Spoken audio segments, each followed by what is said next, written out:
Hi, you guys. I want to talk to you about Manuka today. It's like tea tree on steroids. Now, Manuka is not an oil that we can buy here in the US, but I just want, like, the moral of the story is if doTERRA ever does a promo where you get free Manuka, you need to do it. You need to get it. It's like one of my all-time favorite oils.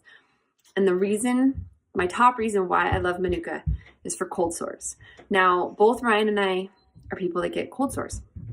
And I've, for years, occasionally. And so Melissa is a great oil to use for cold sores. It stings like the dickens, but this is embarrassing, but I don't know if you can see, there's a start of I'm at the end of the cold sore. So what I did with this cold sore, I took Melissa internally. You can put it on topically, but like I said, it stings.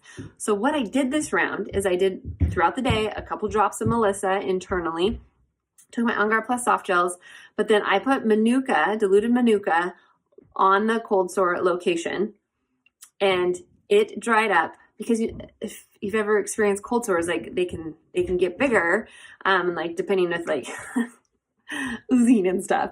And so I've had cold sore like a couple years ago. I had one. It covered my whole upper lip. I was so mortified, so embarrassed. I did not want to leave the house. That's what, but it worked. Like, but this cold sore, this is where I'm able to leave the house. I'm just a little,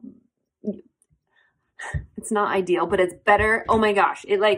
I'm starting to ramble, but you guys, Manuka works so well, and it just helped dry it up quick. And it started the healing process way faster rather than dragging out for like 2 weeks. And then I've been using Correctex. It's like doTERRA's Neosporin. I've been using that also. And then some helichrysum touch I've been using, but Manuka is where it's at. Okay, let me know if you have questions. Have a wonderful day.